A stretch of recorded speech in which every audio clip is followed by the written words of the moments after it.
If you're a 90s or 2000s kid, then growing up, you probably had tons of arguments at your freaking school lunch tables over which is better, imports or domestic. And while the war still wages on and we have lost countless lives in this dark moment in history, there was one car that managed to avoid all the domestic warriors' blade, the Honda Integra. Hi everyone, I am Mark Roden, and this is a deep dive on the Honda Integra.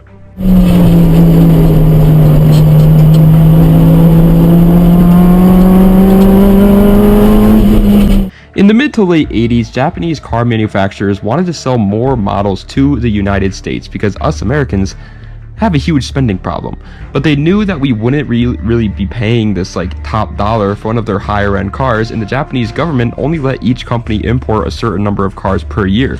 So in a way to trick us and the Japanese government like we're some sort of child, they would make separate brands that they told us were focused on luxury and comfort and sell them in America.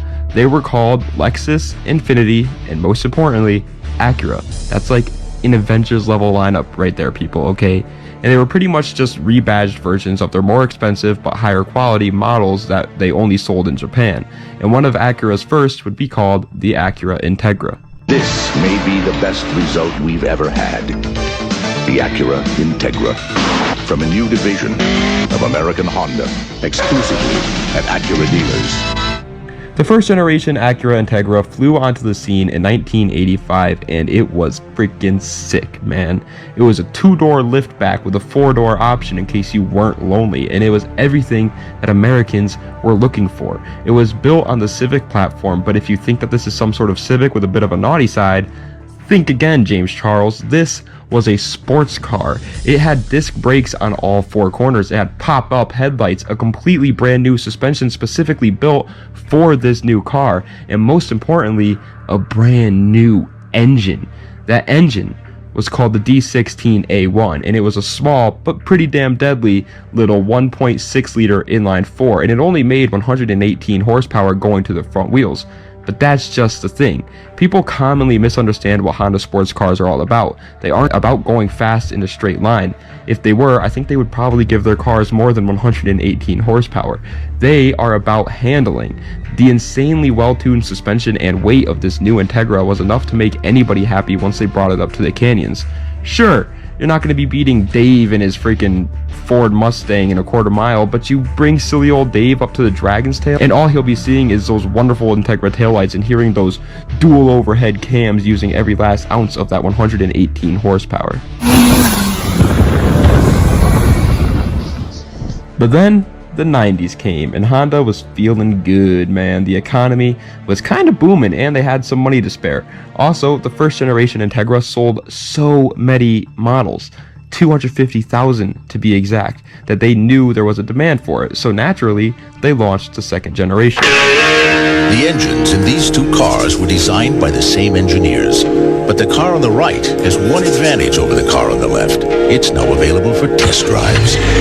Introducing the 1990 Acura Integra. This new Integra was everything the world was looking for. It was still really practical, but now looked even more sporty. On top of that, the most important change to the Integra would happen with the second generation, the introduction of double wishbone suspension. Double wishbone makes the damn world go round, people, okay? There it is great. Every time I hear that a car has double wishbone, I get a double wishbone, if you know what I mean. Anyways, the new Integra was not done improving there. It would get the first ever VTEC engine made by Honda called the B16A. Yes, buddy, a B-series motor. And that was a 1.6 liter inline 4 that only managed to make 130 horsepower, but thanks to the wonderful VTEC and those dual overhead cams working overtime again, it felt like it had much more once you put them paws down. Then they decided that that wasn't enough. They wanted to make the car even faster and introduced the Integra GSR. This new and improved Integra was even better than the base model Integra and came with another VTEC motor called the B17A1, which was a 1.7 liter inline 4 now, but that 0.1 liter jump managed to bump the power up to 158. That's pretty damn gnarly for a little Honda with incredible suspension and lightweight back in the 1990s. It was so gnarly, in fact, that once again it sold incredibly well. How well, Mark? How well did it sell?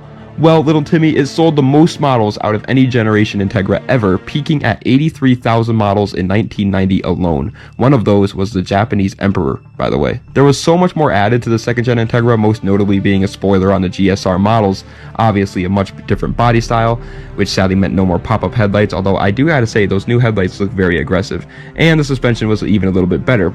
But Acura knew they could do better, and so they launched the wonderful third generation Integra, which is arguably the best front wheel drive car ever made, son.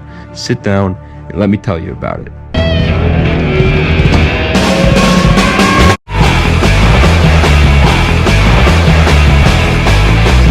Introducing the new Acura Integra. Not since Hot Wheels has a car been this fun. The third generation Integra is the one that everybody in the car community knows and loves today. It was the saving grace of not only Acura, but Honda as well. It had everything you could ever want in a tiny Japanese sports car and more, except for rear-wheel drive. That you didn't get. It launched onto the scene in 1993, and at first arachnophobes got a little bit scared because it had what people called spider eyes on it. Yes, those headlights, we all know that I'm talking about them. But later in its life, they would ditch those spider eyes and go back to the rectangular headlights, which I gotta say, I think was a very good choice. I know that's personal preference, but I think the rectangle headlights look a lot better. The car, though, was damn near perfect. It had once again massively upgraded suspension from the previous generation and a completely new engine again. I won't be going over every single engine offered in this generation Integra because there's multiple, obviously, but the GSR was given a 1.8 liter inline-4, now called the B18C1, which stock only came with 170 horsepower, but once you got your disgusting little Cheeto fingers all up in there, it was an incredibly different beast.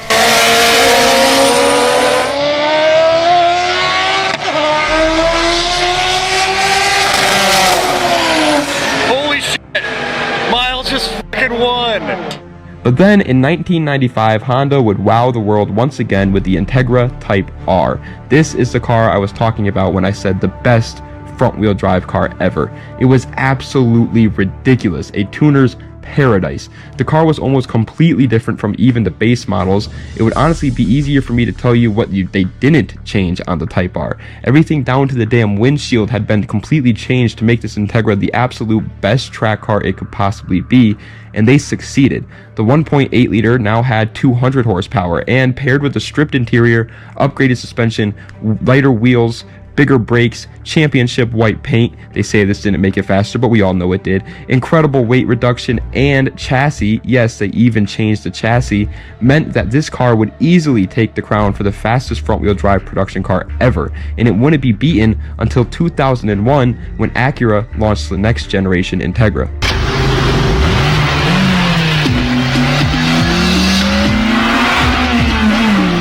In my opinion, the fourth generation Integra, known as the RSX here in the States, is incredibly slept on in the car world right now. Yes, the third gen is the one that truly started the Type R line of cars, and yes, sadly they dropped a double wishbone suspension from the car with the RSX, but they made everything else better.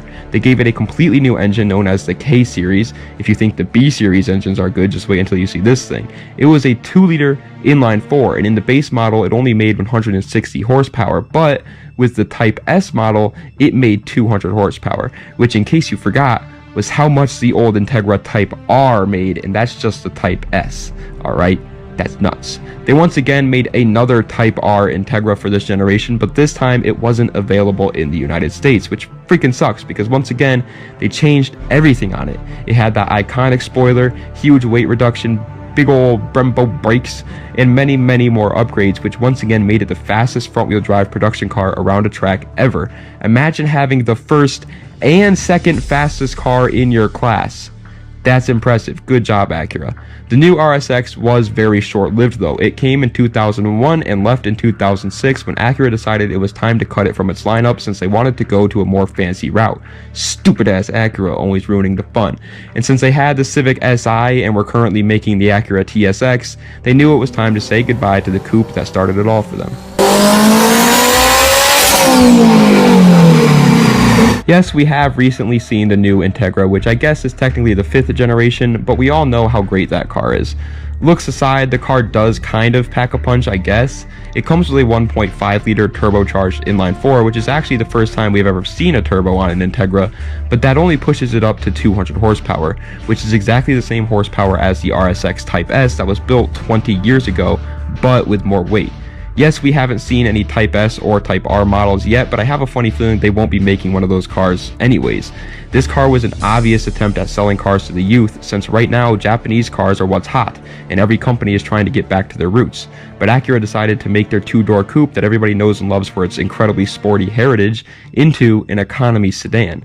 It hurts to see the direction the Integra went in, and I really hope they go back to the drawing board and give it a huge facelift and make it a damn coupe. But even if they do, I honestly don't think the new Integra will ever be as special and impactful as they were in the 90s and 2000s when they had the front-wheel drive sports car world in a freaking headlock.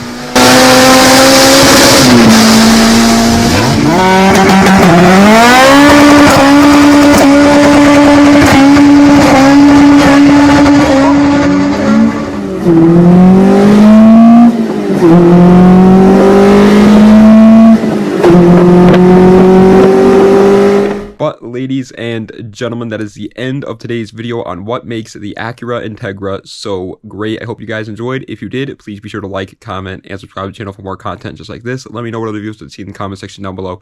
Check the links in the description for any of my social medias or any of my other YouTube channels or any of that great mumbo jumbo.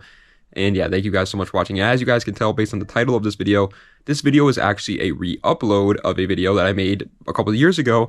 And the reason why is because I want to try to get I'm gonna take the channel it's doing a full rework, pretty much is the best way of saying it. We're doing a full rework on the channel, whereas before I used to focus on quantity over quality, honestly. Like I would upload 6 videos a week, sure, but they were all videos that I wasn't like super proud of making or anything like that. They weren't anything super special, really, is what I'm trying to say.